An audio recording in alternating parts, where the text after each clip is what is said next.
डरना होगा, जीना होगा, मरना होगा, डरना होगा, डरना होगा। नहीं चलेगी, नहीं चलेगी, गुंडागर्दी नहीं चलेगी, नहीं चलेगी, नहीं चलेगी, गुंडागर्दी नहीं चलेगी। जुल्म के ये ज़ाब्ते हम नहीं मानेंगे। बिस्मिल्लाहिर्रहमानिर्रहीम व्यूअर्स, मैं हूं सैयद कुरैशी। हम देखेंगे कि नए एपिसोड के साथ व्यूअर्स, जैसा कि आप जानते हैं कि पाकिस्तान में ख्वाजा सराओं पर मज़ालिम कोई नई बात नहीं है और अभी भी कुछ ख्वाजा सरा जो है वो पार्लियामेंट हाउस के सामने बैठे हुए हैं। इन पर जुल्म किया गया है। यहाँ एक ख्वाजा सरा के बाल काटे गए, जबकि उनको मुख्तलिफ़ किस्म के ज़ख्म भी दिए गए। इस हवाले से उनका प्रोटेस्ट जारी है। उनसे ये मालूम करते हैं कि ये वाक़या कैसे आया, उनकी जो डिमांड है वो क्या है। जी सर, बताइएगा कि ये वाक़या कैसे पेश आया और इस हवाले से इंतज़ामिया की जानिब से कोई आपके साथ ताउन किया गया और आपकी जो अभी डिमांड है वो क्या है। देखिए, ये ऐसे वाक़े 365 ख्वाजा सराय इस साल में कत्ल हुए हैं। अब ये भी बिल्कुल इसके ऊपर थ्रेट भी है, इसे मारा भी किया है। रिमल को इसके बाल काटे गए, आईब्रोज काटी गई। एक मशहूर डांसर अदाकार होके इतना कुछ होके जब इसके साथ ऐसा हुआ तो आम ख्वाजा सराओं के साथ क्या होता होगा। तो जिसकी वजह से आज हमने एहतजाज किया है कि हमारा बिल पास हुआ है। 2018 का कानून हमें जब इजाज़त दे रहा है हमारी सर पर सीट आइडेंटिटी को, तो फिर ये चीज़ को हमें क्यों नहीं पावर करा के हमें तहफ़्फ़ुज़ क्यों नहीं दिया जा रहा। इन गुंडों के हाथों हमें बेरहम कत्ल करने के लिए छोड़ दिए कि आज ये रिमल को हम ले आए हैं, कल ये कत्ल होती फिर हम एहतजाज करेंगे।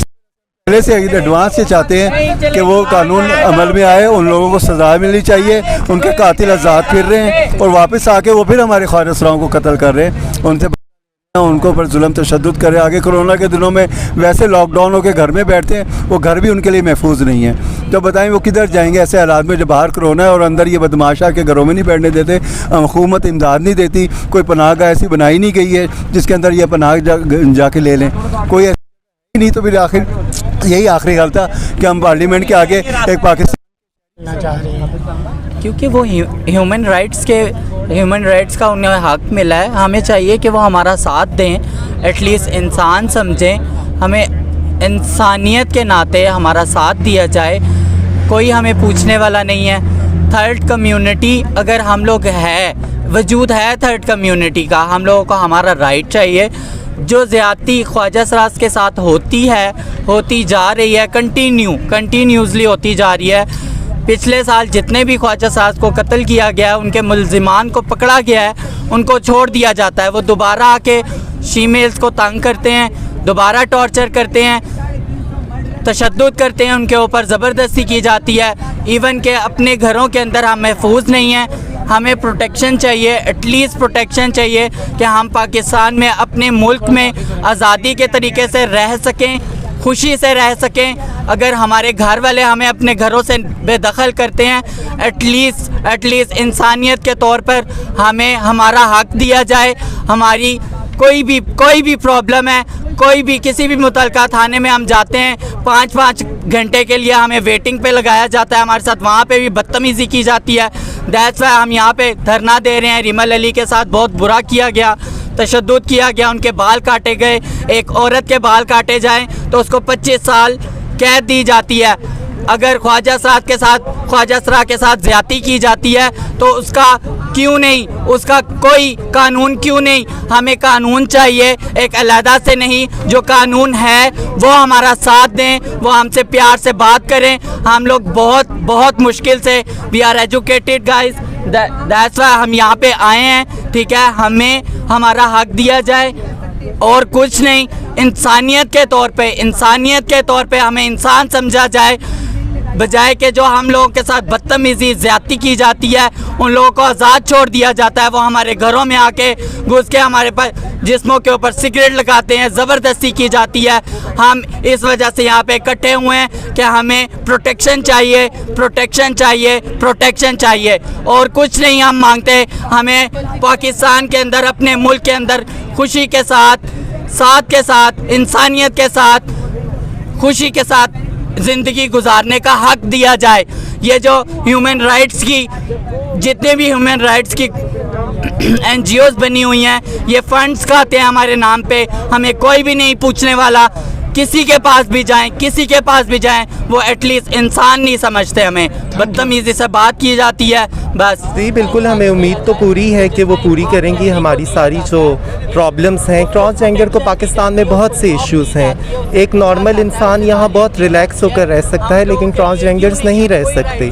यहाँ पर कोई भी राइट्स नहीं है। इवन बाहर ममालिक के अंदर हर जगह ट्रांसजेंडर्स के लिए राइट्स भी हैं और एक्सेप्टेंस भी है और उनको काफ़ी वहाँ पर सपोर्ट किया जाता है, लेकिन हमारे माशरे के अंदर हमें कहीं भी नहीं प्रमोट किया जाता। हमारे पास सिर्फ एक दो काम रह जाते हैं, सिर्फ डांसिंग हमारे पास रह जाती है और उस पेशे के अंदर भी हमें इज़्ज़त नहीं मिलती। फ़र्स्ट ऑफ ऑल हमें इज़्ज़त चाहिए, हमें रिस्पेक्ट चाहिए और हमें जस्टिस चाहिए रिमल के लिए।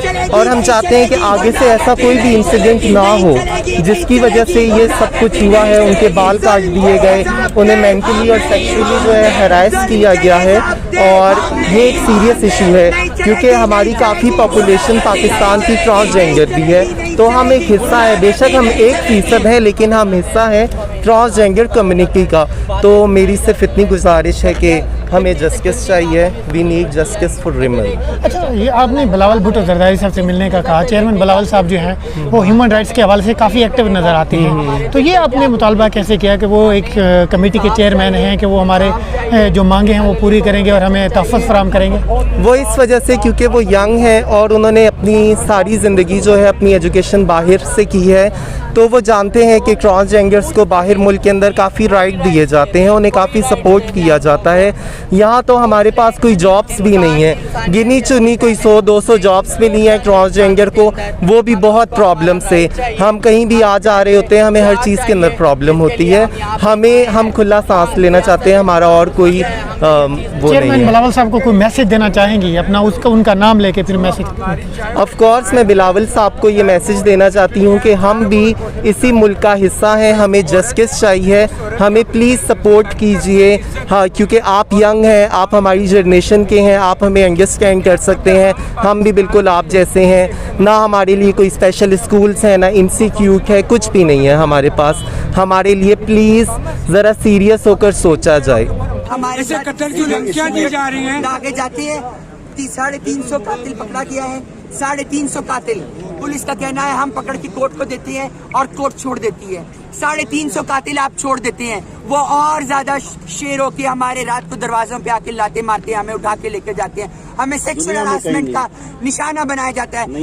ये इंसानी हकूक की कमेटी, ये जिसके चेयरपर्सन यहाँ बैठे हैं, और ये जो बिलावल भुट्टो साहब हैं, जो मुस्तफ़ा साहब हैं, जो शीरी मिजारी साहिबा हैं, जो हमारे मिनिस्टर जो इंसानी हकूक के ऊपर इंटरनेशनल प्लेटफॉर्म्स पे जाके बात करते हैं, जो हमारे लिए फंड्स लाते हैं, जो हमारे लिए बजट में हिस्से रखे जाते हैं, मुझे बताया जाए कि वो कहाँ हैं, वो लोग कहाँ एग्जिस्ट करते हैं।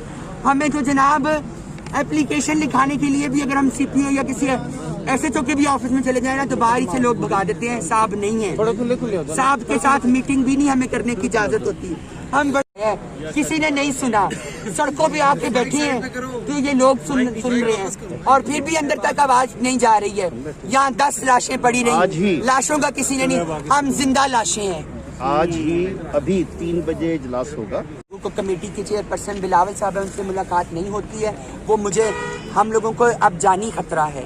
वो बहुत पावर वाले लोग हैं, वो हमारे ये जितने मेरे साथ खड़े हैं, जिम्मेदारी है, कल को हम लोग मर जाते हैं, हमारे साथ हो जाता है, ये वो जिम्मेदार है। हम यहाँ आवाज उठा के अंदर निकले, यहाँ से शहर में दाखिल हों और हमें गोली मार दी जाए, हमारा कोई पुरसाने हाल नहीं होगा। यहाँ 10 लाशों का कोई पुरसाने हाल नहीं था, हम जिंदा लाशों को कौन पूछेगा। हम जिंदा लाशें यहाँ पर खड़ी हैं और कितने सालों से खड़ी हैं। हम इंसान हैं, हम पाकिस्तान का ID कार्ड रखते हैं, हम नेशनैलिटी रखते हैं। मुझे अफसोस है, मैं ब्रिटिश हाई कमीशन के बाहर जाके दुहाई दूंगी कि मुझे इसालम दिया जाए, मुझे निकाला जाए इस मुल्क से। मेरी यहाँ जान को खतरा है, अगर मेरी जान का ये वाली वारिस नहीं बनते तो मैं यही करूंगी। मेरे पास हम एक ही सफर, कोई ह्यूमन राइट कमीशन हमारे पीछे नहीं खड़ी, जो NGO है कोई हमारे पीछे नहीं खड़ी। हम इंसान हैं, हम इंसानी हकूक के लिए सब लोग देखिए आपके लिए जो कर सकता हूँ पीछे जाने का। ठीक है, प्रेस क्लब के बाहर गए, वहाँ पे घंटा हम लोगों को सुबह से हम लोग आए हैं और किसी भी अच्छे इदारे के किसी जब तक एक मुकम्मल ज़ाब्ता नहीं दिया जाता। It's not about my life कि मेरी लाइफ को मेरी लाइफ को सेफ कर दिया जाए और बाकियों को छोड़ दिया जाए। ये जो सब है, इन सब के हकूक होने चाहिए, हम सबको इक्वल हकूक दिए जाए। नंबर लिखाया, आपका नाम? रिमल अली। मैडम आपने किया एविडेंस कमेटी का मेंबर भी बनाया, मगर बस हमें जिंदा रहने का कि अगर आप रिप्रेजेंट कर रही हैं और सारे आपकी कम्युनिटी कर रही है, आप कांटेक्ट जी बिल्कुल ठीक है। ये सब मेरे साथ खड़े हैं, इनको कोई इतराज नहीं है। ये मेरे मसले में खड़े हैं, मैं इन सब के मसलों में खड़ी होंगी। बाकी आप जाके मिल लें, 3-4 लोग आप साथ जाएं, आप भी साथ चले जाएं, और वो सेक्रेटरी साहब आपकी इंतजार कर रहे हैं, और उनको सारी चीज़ें लिखवा दें, और जो आयशा के खिलाफ कंप्लेंट्स हैं वो भी लिखवा दें, और इंशाल्लाह आप देखेंगे एक्शन होगा। Thank you.